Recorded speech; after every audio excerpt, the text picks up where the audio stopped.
ఇది ఇల్లా సత్రమా? అబ్బా నువ్వు ఉండవయ్యా, నేను చెప్తున్నాను కదా. వంటింట్లో ఏమేం చేయాలో ఎంతెంత చేయాలో తెలియక అందరూ ఖాళీగా కూర్చున్నారు. 2 రోజుల నుంచి చిన్న పళ్ళకు రావట్లేదంటగా. వెంటనే డ్రైవర్ పంపించి చిన్న పిలిపించండి. 2 రోజులుగా నువ్వు ఎక్కడికి వెళ్ళావు? సముద్రం ఎలా ఉంటుందో చూద్దామని వైజాగ్ వెళ్ళానండి. వెళ్ళా సముద్రంలో గోవిందయ్య అయ్యా ఈ లెక్క చూసి పంపించు.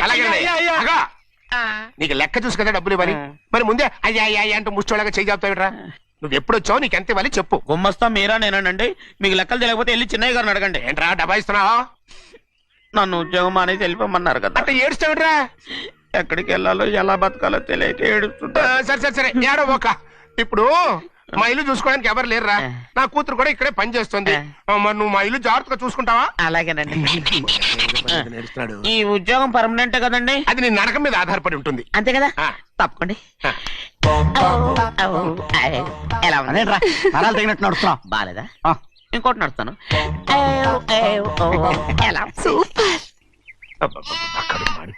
ఏంటి నాన్న బాగా ఆకలాతుందా? అవునమ్మా, ఇడ్లీ దమ్మని ఆ బస్సు గాని పంపించి 2 గంటలైంది. అప్పటికి ఆలస్యం అవుతామని నా బండి కూడా ఇచ్చి పంపించా. వచ్చేసా. సంతోషించాం. ఏంట్రా ఇంత ఆలస్యంగా చచ్చావు?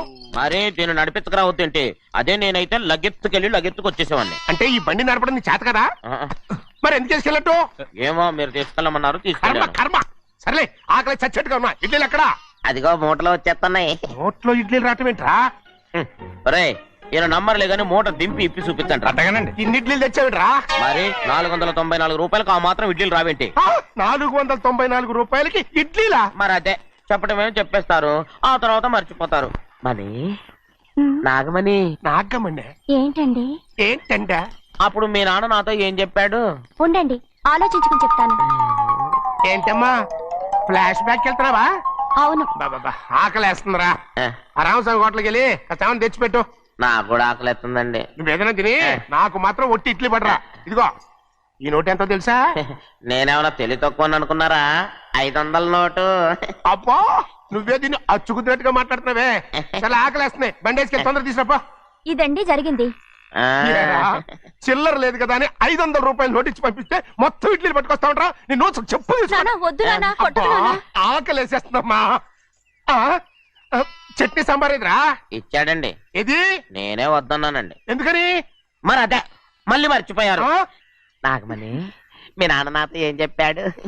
అయ్యో అయ్యో చట్నీ సాంబార్లని ఎన్నిసార్లు ఫ్లాష్ బ్యాక్ వెళ్తారా? నువ్వేదైనా తిని నాకు మాత్రం ఉట్టి ఇడ్లీ పడరా. ఇదిగో ఆయనకు అర్థమయ్యట్టు మళ్ళీ చెప్పు. నాకు మాత్రం ఒట్టి ఇడ్లీ పడరా. అయ్యో నువ్వు నాకు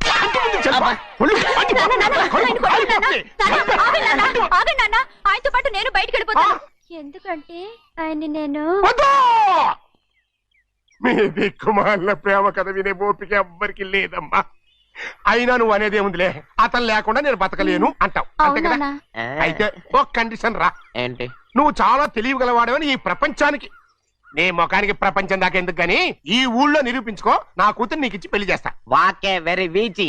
అయితే నువ్వు ఇంటి బయటికి వెళ్ళరా. బయటకెళ్ళరా. ఏమైందిరా అంతరాట పరిగెత్తున్నారు? ఉండవా ఏమయ్యా? ఏంటి అంతరాట పరిగెత్తున్నారు? నువ్వు నాకు అగనిస్ట్ పార్టీ. నేను నీకు చచ్చినా చెప్పకూడదు. అయినా వయసులో పెద్దవాడు అడుగుతున్నావు కాబట్టి చెప్తున్నాను. మన బసవాడు లేడు పండుతున్నాడంట. అగా బసవాడు ఏంటి? కొండ ఎత్తడం ఏంటి?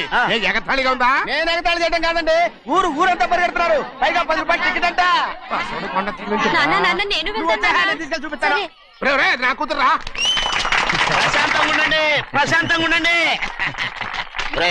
ఆంజనేయ స్వామికి పండగ కాలే బాగా ఒళ్ళు పట్టంటారా.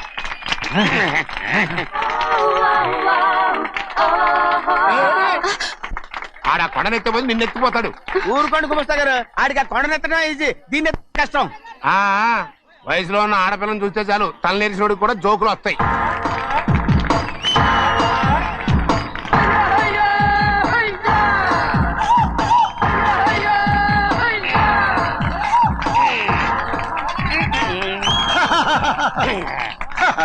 ఏంట్రా రెడీ? కొండనెత్తు. ఓ 50 మందిని పిలవండి. ఎందుకు? ఆ కొండను తెచ్చి నా చేతుల మీద పెట్టడానికి. అప్పటి నుంచి నేను చెబుతూనే ఉన్నా ఇది ఫిట్టింగ్ ఏదో పెడతాడు అని. ఒక్కడనా నా మాటనారా? ఊరుకోవా, నీ కూతురని మాటలేదు మేమే వింటాం. ఇదొక పిచ్చి కొయ్యి. ఏంటి 50 మంది వల్ల కాదా? అయితే ఊరు మొత్తం వచ్చి ఆ కొండను తెచ్చి నా చేతుల మీద పెట్టండి, అప్పుడు నేను ఒక్కనే ఎత్తుతాను.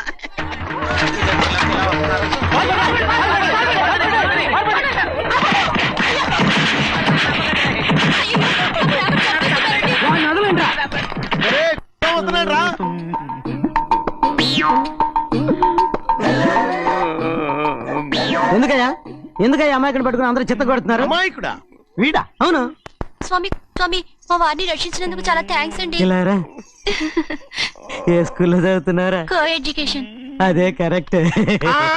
Correct correct correct. ఇటు ఇటు ఇప్పుడు మాట్లాడు. నీ కూతుర్ని ఇతనికి ఇచ్చి చెయ్యాలి అంటే ఇతను తెలివైన వాడే నిరూపించుకోమన్నారుగా. అవును.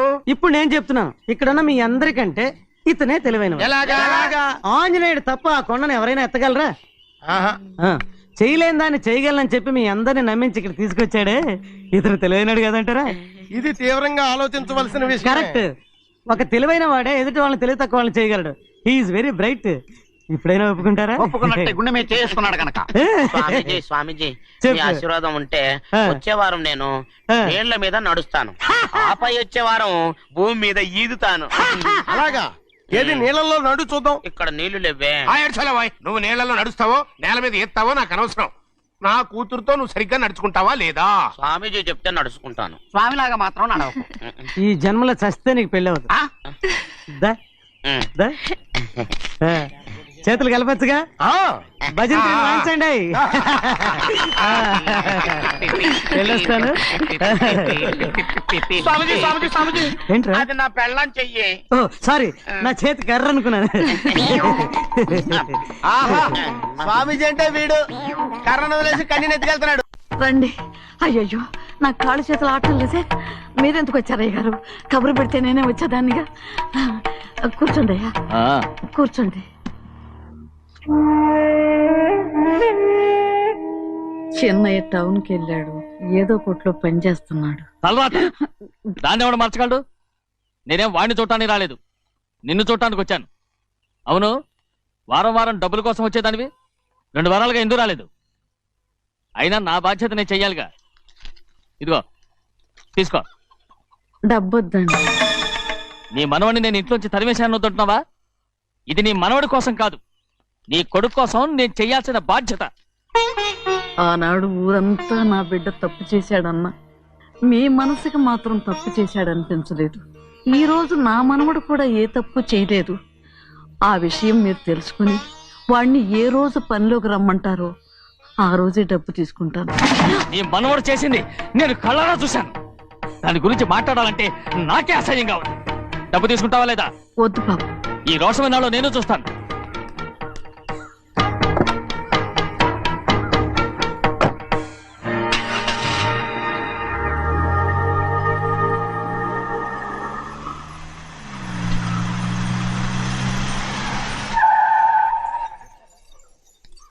ఏంట్రా అందరూ ఇంట్లో పనులు మానేసి బయట కబుర్లు చెప్పుకుంటున్నారు? పెద్దమ్మాయి గారు అల్లుడు గారు మన ఇంటికి వచ్చారండి. వాళ్ళతో పాటు బంధువులు కూడా తీసుకొచ్చారండి, అందుకే మేమేం అనలేకపోయామండి. తాంబూలాలు కూడా పట్టుకొచ్చారండి.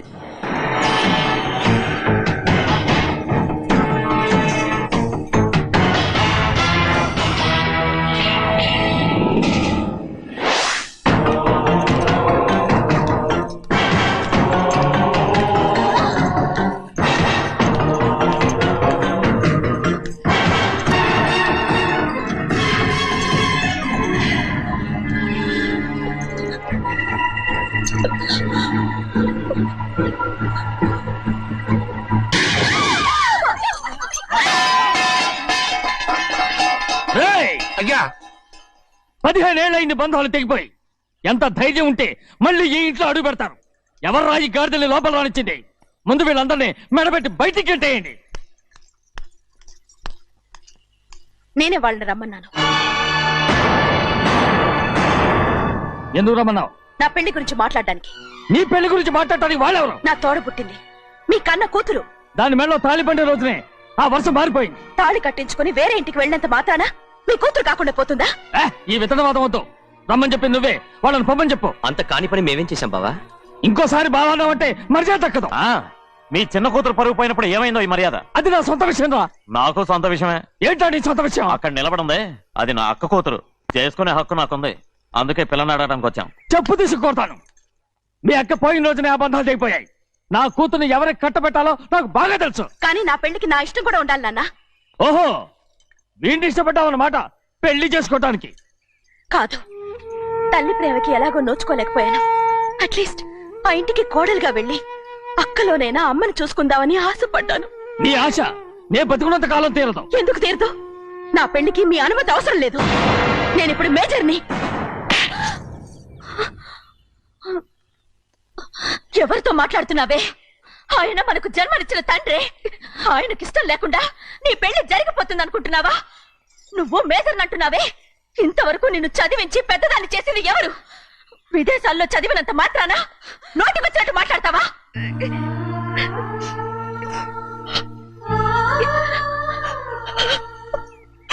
నన్ను క్షమించండి నాన్న.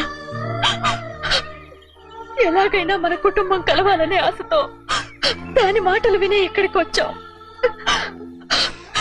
మీ ఇష్ట ప్రకారమే ఎవరికైనా ఇచ్చి పెళ్లి చేసి దాన్నైనా చివరి దాకా మీతోనే ఉంచుకోండి.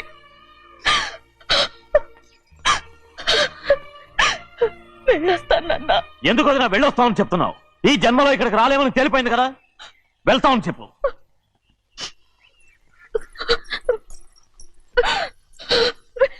గోవిందయ్య, అయ్యా ఈ దరిద్రాన్ని బయటపడే. అలాగేనండి. నన్ను క్షమించండి నాన్న. ఊరుకోమ్మా, ఏదో తెలియక చేశావు.